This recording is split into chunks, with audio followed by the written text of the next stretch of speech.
Hey everybody, welcome back to the Mass Retirees Weekly Update. Today's Friday, August 9th. I'm Sean Duhamel. Thank you so much for joining with us and tuning in again this week.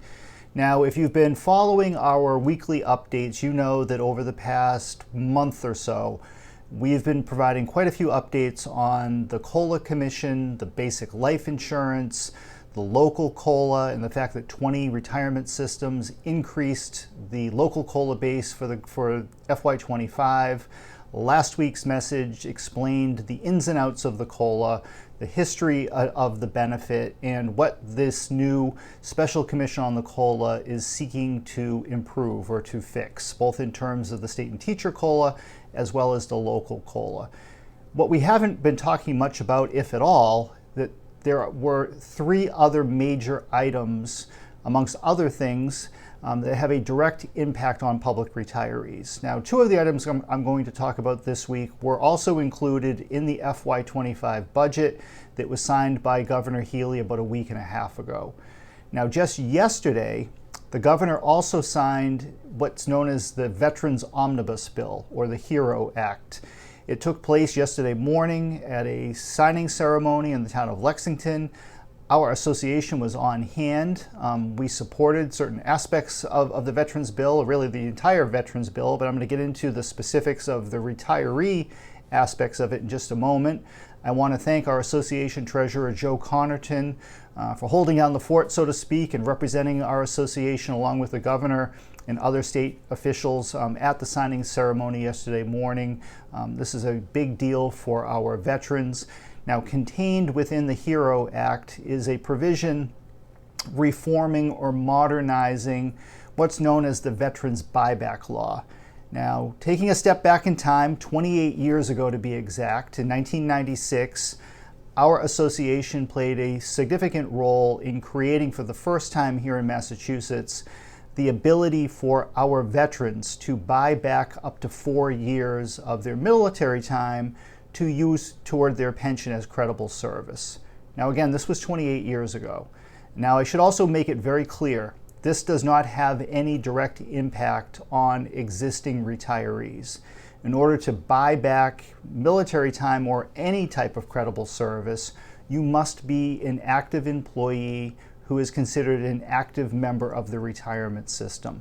And this isn't just a state law, it's also a federal law. Federal law prohibits retirees having the ability to buy back service or get credit or purchase credit for things after they retire.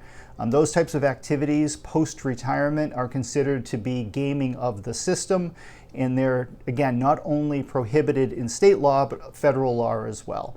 So all that being the case, the Veterans Buyback allows a veteran who meets the definition of veteran under the Massachusetts Retirement Law, which is very specific. It allows that veteran to buy back up to 4 years of their military time. The cost of buying back the time, it's 10% of the starting salary of that person. And in recent years, there's been some criticisms and complaints and concern about just the mechanics of how that buyback works. The notification process, that some employees, when they're just starting out and they learn of it, they forget to buy it or they can't afford to buy it, and years later they go to retire and they didn't get proper credit for that time.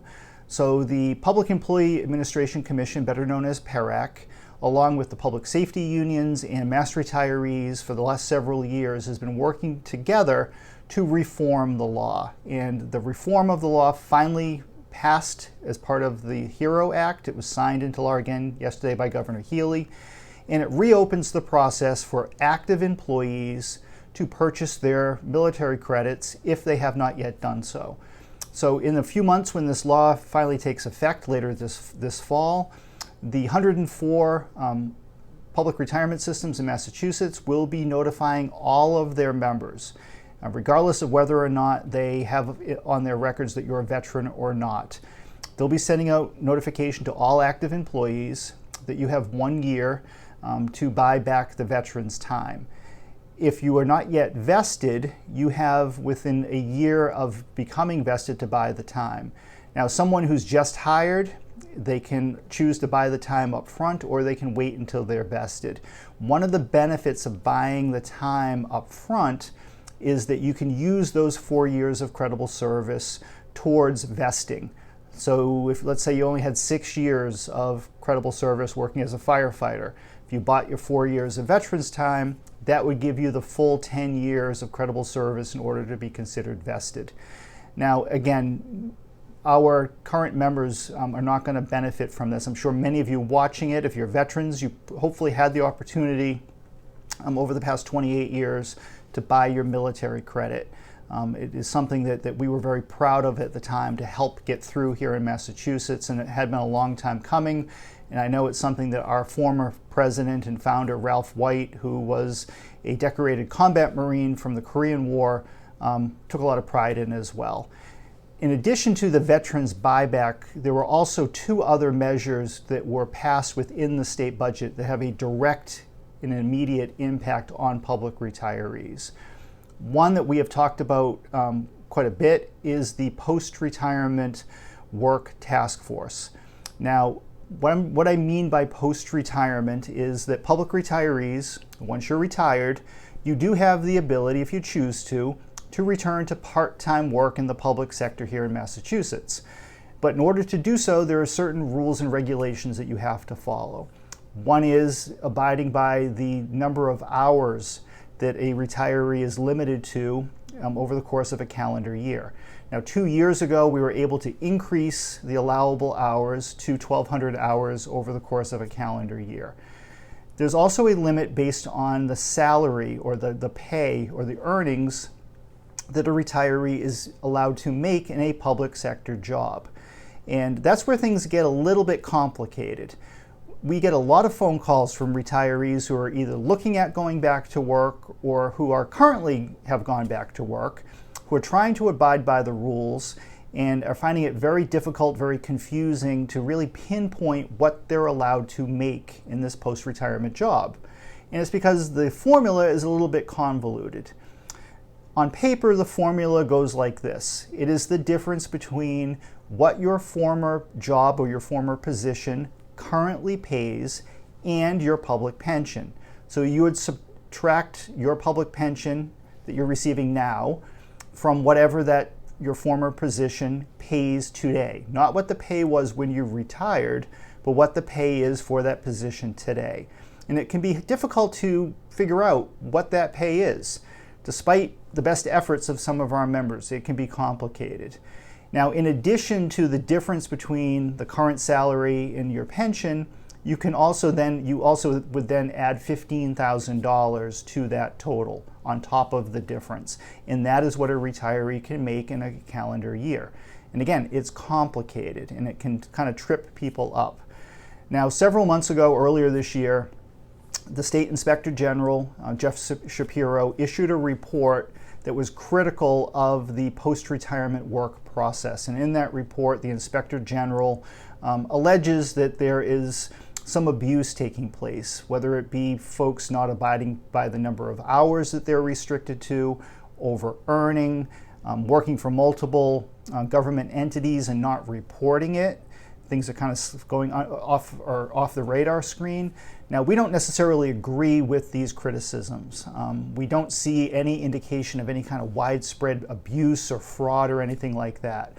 However, the legislature, in responding to the Inspector General's report and some subsequent news articles, has created this task force, which mass retirees will have a seat on. Now, we believe, again, that this is much to do about nothing. However, we also believe that the task force can serve a useful purpose. And that useful purpose is perhaps there are improvements that can be made to the post-retirement work process. For instance, making it easier for all of you to know exactly what you're allowed to make and sort of streamlining things. So mass retirees, along with the public safety unions and others, will be part of this task force, which we believe will be convened sometime this fall. The reporting date for the task force, I believe, is June 30th of next year. So there's plenty of time available to study the situation, collect a lot of information, and then issue some recommendations of improvements that can be made. Now, why this is important to us is, quite honestly, we know that a growing number of our members are working in post-retirement jobs, whether it be in the private sector, whether it be here in Massachusetts in the public sector, or in some other state. Now, the task force and the laws that are in place governing post-retirement work only apply to public sector work here in Massachusetts, whether it be for the state, county, or some municipal government or one of the districts. If you work for the government of another state, or if you work for the federal government, these rules don't apply to you. You are free to do whatever you want, work as much as you want, make as much money as you can. The rules don't apply. The rules only apply to public sector work. Now, we will quite frequently receive questions and calls, and I'm sure some of you watching this video, you may comment on Facebook or on YouTube, why should there be any restrictions whatsoever? It's really a public policy decision. And here in Massachusetts, like in most states around the country, there are rules in place governing post-retirement work in the public sector. In fact, here in Massachusetts, for a very long time, public retirees were entirely prohibited from working in any type of public sector job in Massachusetts, with the one exception being a juror. And those rules were loosened up over time. Our association has advocated for the ability of our members to return to work. And what we're seeing in today's day and age is that many public retirees are being asked to return to work, that you're filling in an important and sometimes critical public service in a time when it's harder and harder to find qualified applicants for these positions. And we hear from members all the time that are working, particularly at the municipal level, in some very specialized positions, that if it weren't for their service, the job just simply would not be getting done. So it's important to us. It's important to us to protect those retirees, to make improvements to the system, and also defend the system against unfounded attacks. Again, we do not believe that there is any kind of widespread or even common abuse or fraud of the system. But again, let's use this opportunity to make some improvements. Now, in today's email message to all of you, to our members, we do call for or request input from you. If you are working in a public sector position post-retirement and you have some thoughts on the issue, you have some ideas of things that we should be looking at, give me a call, send me an email. We want to hear from you. You're on the front lines, the boots on the ground, and we want to make sure we get this right. Now, the one area that we're not going to be able to change, and I'm sure some of you are probably thinking about this right now, is get rid of the hour restriction, get rid of the earnings restriction. As much as that would be nice, we do not see that as being realistic. There are going to be restrictions that remain in place, particularly on the earnings. So that's not something that we're going to be able to achieve. But we think that there's room for improvement across the board, whether it's the hours or the earnings or just the process in and of itself. Now, the other major change that was passed through the budget pertains to accidental disability retirees. Now, the law has always, or for quite a while now, has allowed accidental disability retirees to return to active public service if they are found fit, if they are found no longer disabled and able to perform the essential duties of the job from which they retired.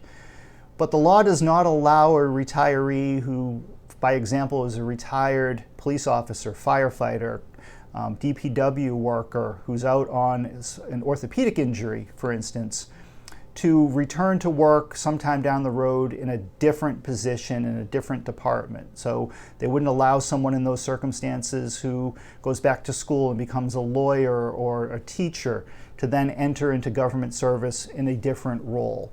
However, that has now changed.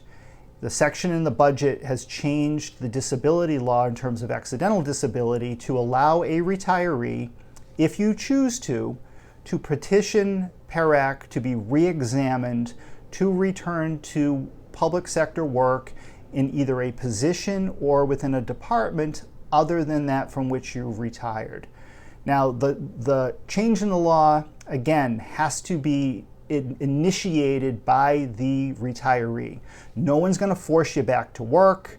You're not going to be recalled and assigned to some other department or another position. The law does not allow for that to happen. And in fact, no one is talking about implementing that. It's just something that's not even being considered. But we do believe it is a good thing for retirees if you choose to, if you have the ability to do something else. Many of our members who are on accidental disability retirement got injured at a young age. And they have families, they have responsibilities, and they want to get back to work, make money for their family, do something that they find enjoyable and is productive. And this new law allows retirees, if they are found fit, and if they find a job and the job hires them, to be able to go back to work. Now, this process does not guarantee job placement or anything like that. It just allows for it to happen.